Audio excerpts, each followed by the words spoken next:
Okay, hi everybody. I'm happy to introduce Dr. Prashanth Prabhu, who is an assistant professor in audiology from the All India Institute of Speech and Hearing. And he is going to present audiology and misophonia. Okay, take it away. Thank you, Dr. Brout. So I'll quickly share my screen.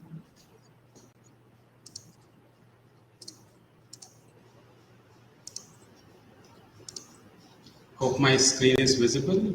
Yes, it is. Okay, so at the outset, I would thank everyone for joining and thank you for providing this opportunity to talk to all of you on audiology and misophonia.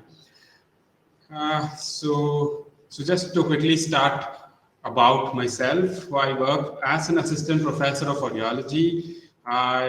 I'm serving as an academic editor for PLOS ONE journal and a topic editor for Tinnitus and Frontiers in Audiology and Otology. I have a certificate for specialized rehabilitation program for management of tinnitus, hyperacusis, and misophonia based on cognitive behavioral therapy. And I come from India, so I live in the southern part of India called the city of Mysuru. So this is the city where I live in, called as the city of palaces in the southern India. And this is the institute where I work in. It's the All India Institute of Speech and Hearing. It is the oldest or the first institute in India working in the field of speech and hearing, established way back in 1965. So my team with whom I do research on misophonia, one of the major team member with whom I have worked is Ms. Sajana Aryal, and who was a postgraduate student when she started working, and now she is a PhD student at the University of Texas, Austin. She also was a recipient of a soQuiet Misophonia Student Research Grant, and we have Dr. Nisha and other postgraduate students with whom I'm doing research on misophonia from an audiology perspective. So the agenda for today is I'm trying to keep the presentation as simple as possible, considering the public audience who may not be familiar with a lot of audiological terms. So I'll start off with who's an audiologist very briefly, and I'll talk about how my interest towards misophonia started, and I'll be sharing my research work related to misophonia and some of the future directions of future research work that would be ongoing from an audiology perspective. So as we all know, we have 5 senses, and audiologists work with the hearing senses. So our ears have 2 functions. One is hearing, and another one is balance. So our ears are important for both hearing and also for balance. So as audiologists, we work in both hearing and the balance mechanism. So technically, audiologists are trained professionals who can diagnose, treat, and monitor hearing loss, tinnitus, and balance problems. So now we can add hyperacusis, misophonia also to this definition. So on a typical day of an audiologist, we work with diagnosing patients about what could be the degree of hearing loss, how much is the problem, or where exactly is the problem, and we maybe fit hearing aids, provide counseling, maybe provide therapy where we are giving training for children and also for adults. And typically that's what was my lab also as an audiologist. But how did I go into misophonia research? So my interest in misophonia research started like this. I am a teacher basically, so I was teaching about tinnitus to my undergraduate students, where I introduced the term misophonia. The only thing that I taught to my students was the definition of misophonia, where the entire topic was towards tinnitus and hyperacusis, nothing related to misophonia. So I finished my lecture and everything got over. So there were undergraduate students who listened to the lecture. So they came back to me and said that whatever you described about misophonia, I suffer from that. So I have that since my childhood. I'm suffering from that. So what exactly needs to be done? What can we do to overcome this? So that's where my research interest towards misophonia started. I don't suffer from misophonia, but I am interested in working and helping people who are suffering from misophonia. So once this interest started, so they wanted to check how many of them actually have it. The student told that there are many of our friends who also have this disorder. So just my first research on misophonia started like this, where we tried to do a prevalent study very briefly on what could be the misophonia prevalence in college-going students of India. So we used a questionnaire-based study, and the result that we did, we studied 328 undergraduate students, and we found that almost 15 to 15.85% of them had moderate to severe degree of misophonia. So that was a pretty large number. So many of them were aware of the term. Many of them did have an awareness of the term also, but some of them had heard the term, and some of them wanted to know that, okay, this is also considered as a problem. So what next? What needs to be done? So this was the first step of my research journey on misophonia. So what we did with Sajana is we tried to extend this study, where we wanted also to find out what are the different comorbid conditions along with misophonia that they are suffering from, and how much does it impact their quality of life and other aspects. So we did a relatively extended study where we also did a bit of interviewing also along with the questionnaire and tried to come out with the survey result. So that showed almost 23.28% had clinically significant misophonia. And comorbid conditions were like 25% of them almost had tinnitus, that is a ringing sensation in their ears. 27.16% of them had hyperacusis, that is intolerance to even normal environmental sound, that is considered to be hyperacusis. And some of them suffer from headaches, migraine, and anxiety and depression. So these were the comorbid conditions. So those with misophonia, from an audiologist perspective, I just wanted to quickly tell you all that they considering this comorbidity, so it is always essential that the person suffering from misophonia should be evaluated for a presence of tinnitus or presence for hyperacusis. If they are overlapping, there has to be a treatment specifically for that as well. So that comorbidity should be assessed, and we have specific tools which can identify whether the person has hyperacusis and how much the person is suffering from tinnitus, etc. And we need to refer them for even a psychological assessment to find out if they have any psychological issues as well.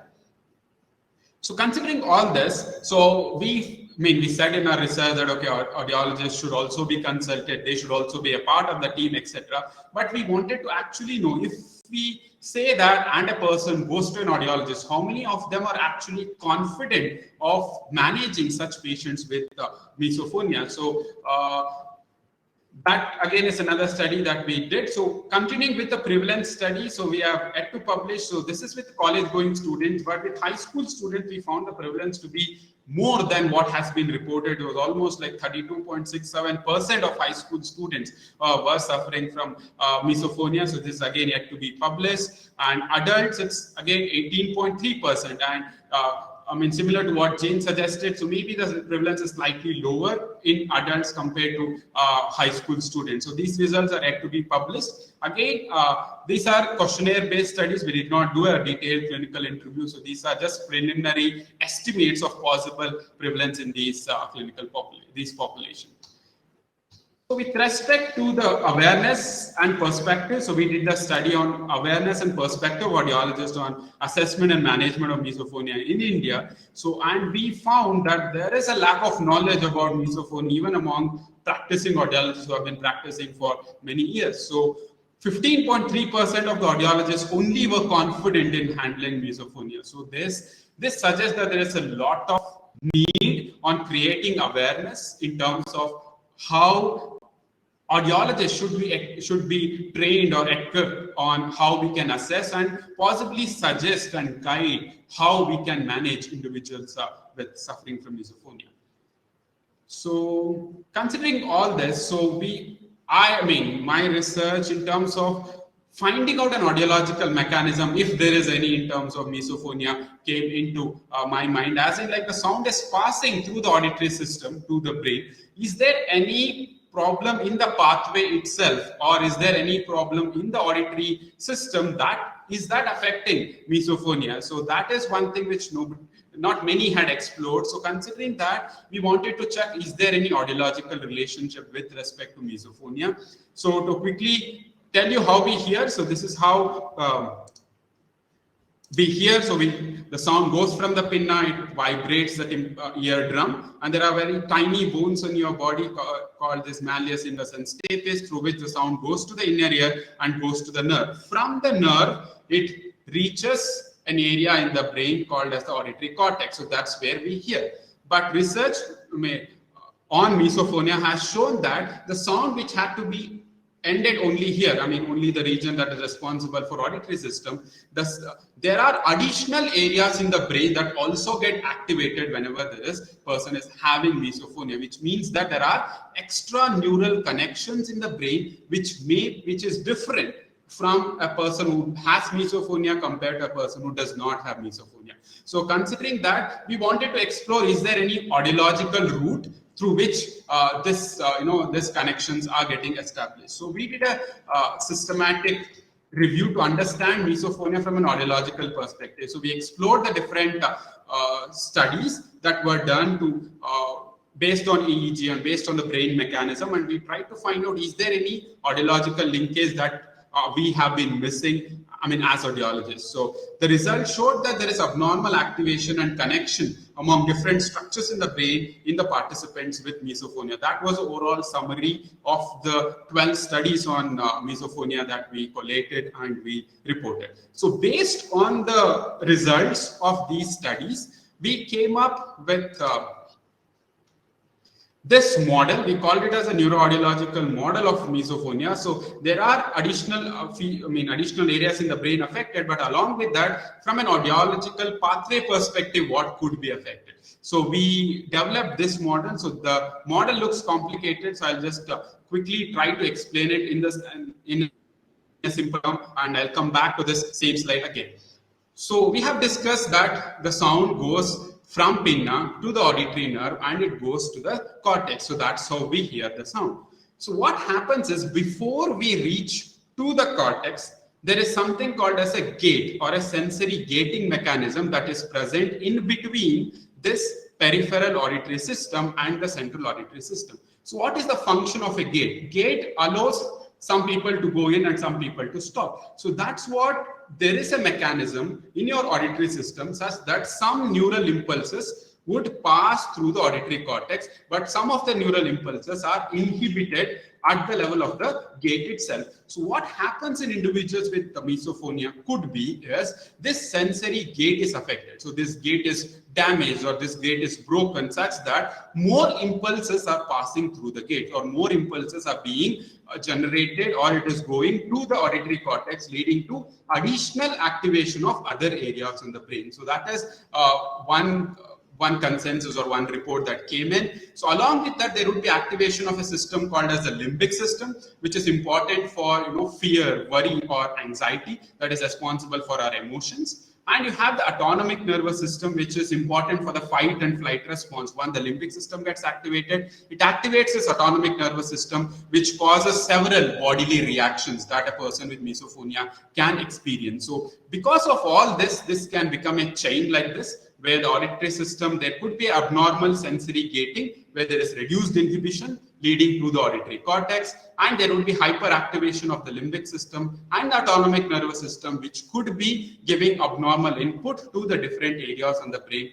This could lead to the triggers getting classically conditioned and leading to misophonia. So this is a possible mechanism of misophonia that we suggested. But again, this is a theory. This theory needs to be tested. So that's what we are working on. So we are doing several audiological tests to find out, is there any relation from the periphery till the center, the different audiological tests and different psychoacoustical tests, like can they perceive different sounds with very less difference? Is there any cognitive deficits that are there in individuals with misophonia? So we are trying to explore all this in our future studies, which are yet to be published.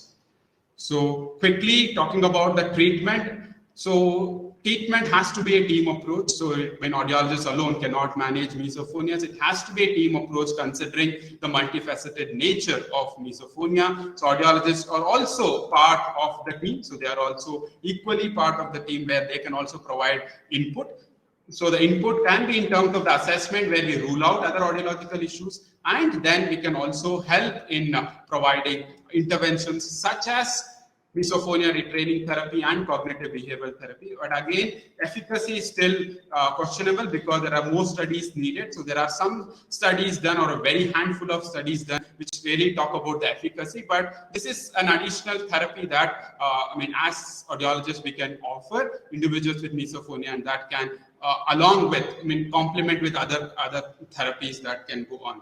So the future management can go into even neuromodulation techniques, so where it can give current or even magnet or give vagus nerve stimulation. As I've been saying, there are additional areas in the brain that are getting activated. By giving current or magnetic stimulation, etc., we can reduce that activation. So that's how we can treat or help individuals with misophonia. So there is another presentation on neurostimulation techniques. We will be, I think, discussing more about it. So there is one perspective article that we wrote in 2011, where we said that maybe vagus nerve stimulation or neuromodulation techniques can be something which can be helpful for individuals with misophonia. Again, most studies are essential. There are been most studies with appropriate clinical trials are essential to confirm whether this would be beneficial.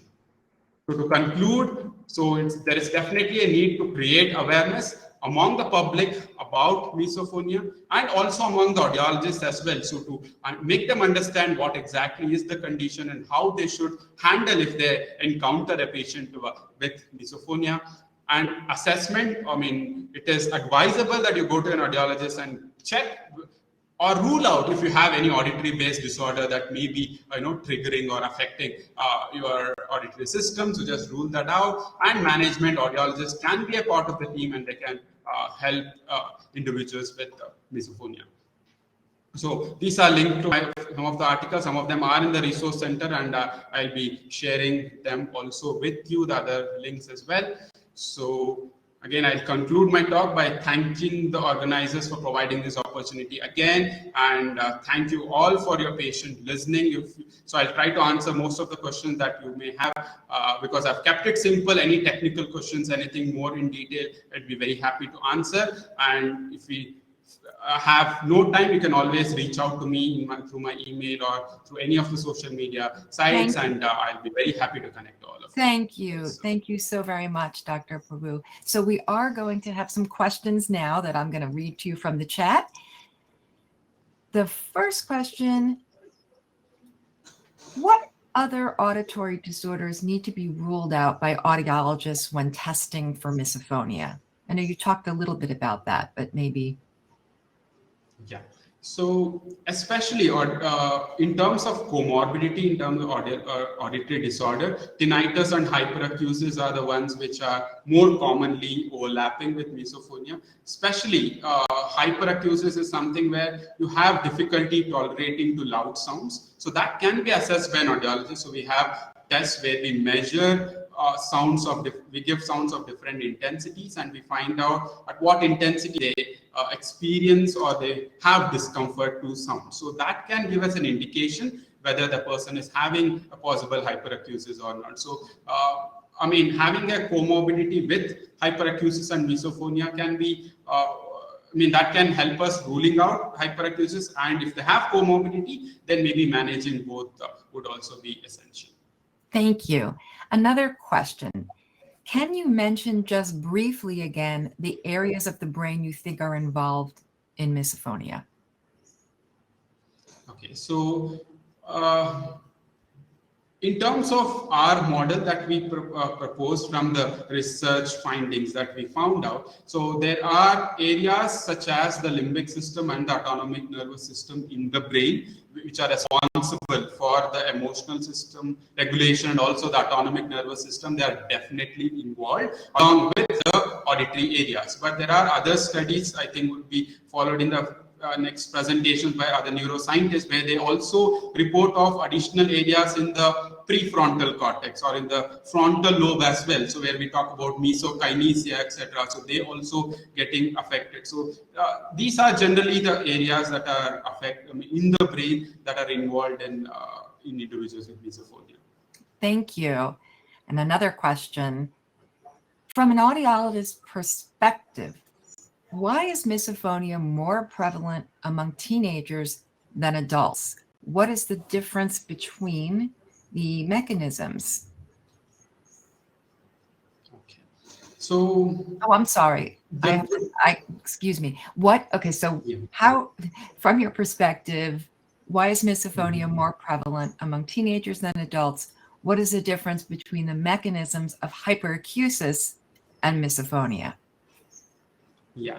So, since the prevalence was more, so the things that we thought or the things that we felt that could be the reasons are generally at the teenage level. They have more psychological issues maybe, or they are like they are, I mean, there could be so much of additional pressure in terms of peer pressure or other issues, that because of which, especially in a country like India where there are some restrictions and there are things like that, so which affects them. So maybe because of their psychological status, or it has maybe just started and they might not have the coping mechanisms, etc. And because of the changing hormonal levels, or the changing psychological status, so that could be the possible reason for maybe an increased prevalence in high school students or in the adolescent population is what we think, but there could be other reasons as well. But talking about the mechanism that could be different in terms of hyperacusis and misophonia, there is a lot of overlap and there is also slightly difference as well. So in terms, when what Jastrabov talks about is both have similar mechanism, is what Jastrabov says. Both have the activation of the limbic system and the autonomic nervous system. And even imaging studies have shown that there are similarities in the areas that are getting activated for hyperacusis and misophonia. But the way the person reacts to sound is something different, because there are some areas that are different in hyperacusis and misophonia that gets activated. So that's again, so hyperacusis is more like intolerance, but misophonia is more of anger or other rage or other how it gets expressed is slightly different. So but there are similarities, but also there are some differences in the areas in the brain that could be different for hyperacusis. And Thank you. I just want to get to some more questions. I don't mean to interrupt. What is the recommended approach for audiologic assessment related to misophonia? This is a couple parts here. How can an audiologist best help with treatment, and how can an audiologist work with a psychologist or a mental health professional? So assessment and management and team. And then, So definitely very important question. So assessment right now, what I can talk about is we need to do an assessment in terms of what is the loudness discomfort level that is affected. So how much is their hearing abilities? The studies have shown that they will be having normal. So we are doing studies where we are doing tests beyond the traditional pure tone audiometry, something like going at the cortical level, or we are trying to find out, are there any indicators which can say that, okay, this is affected in individuals with misophonia. So that is undergoing. So right now, an audiologist would be doing a loudness discomfort level and finding out or differentiating between possible hyperacusis and misophonia. And talking in terms of the management, audiological management, I personally feel it has to go hand in hand with the psychologist, because an audiologist alone cannot manage individuals with misophonia, considering significant psychological issues that they would be having. So both can go together. So we, as audiologists, we can help in terms of providing possible sound therapy and counseling from our perspective, which can help get a positive outlook in them, and a psychologist would be providing their cognitive behavioral therapy or other forms of therapy that can help overcome the psychological issues. So once both of them go hand in hand, I think that can help more people who are suffering from misophonia. And thank you. Along these same lines, the figures are really high in terms of the number of people suffering from hyperacusis. And someone is asking what you think may be the possible causes for this. We're at 10 minutes. Thank you, Chris. Okay. So, hyperacusis, also the results have been shown, like, the results are prevalence studies show the high numbers. And in terms of hyperacusis, people talk about the environmental reasons also. So that is one reason where people are getting exposed to loud sounds, and that causing subtle problems which may be triggering, especially after they're exposed to loud sounds, so they get hyperacusis. So that is one approach that people are going into. And considering the more psychological problems that people are getting into nowadays, so that can also tell us the possible, that can also guide us, saying that this also can add into the increased prevalence for hyperacusis. Thank you. And another question. What is your view about wearing noise canceling headphones a lot of the time? A lot of audiologists say that this can make one more sensitive. And I know that's apparently true of hyperacusis, but in misophonia, what is the take on that? Yeah, so with respect to hyperacusis, we say, there are two things. If you are going to a place where you are sure that you will get exposed to loud sounds, using a noise cancellation headphone temporarily is okay. But if you are using it for a longer time, that is not advisable. The reason that we say is because of something called as a central gain. When we close our ears with headphone, what happens is our brain thinks that there is no auditory input coming in. So the brain tries to provide extra input, because of which we call it as a central gain, or the neural impulses become more and the problem actually becomes more. So that is what is a central gain mechanism. So that's why we say that not regularly using headphones is something which is recommended for hyperacusis. In terms of misophonia, there is no strict data available, but I think we might have an issue here. I'm afraid we might have lost. That's okay. Yeah, that's okay, because we're at time anyway. I'm sorry about our sudden end of this session, but remember to please join the panel session for more Q&A.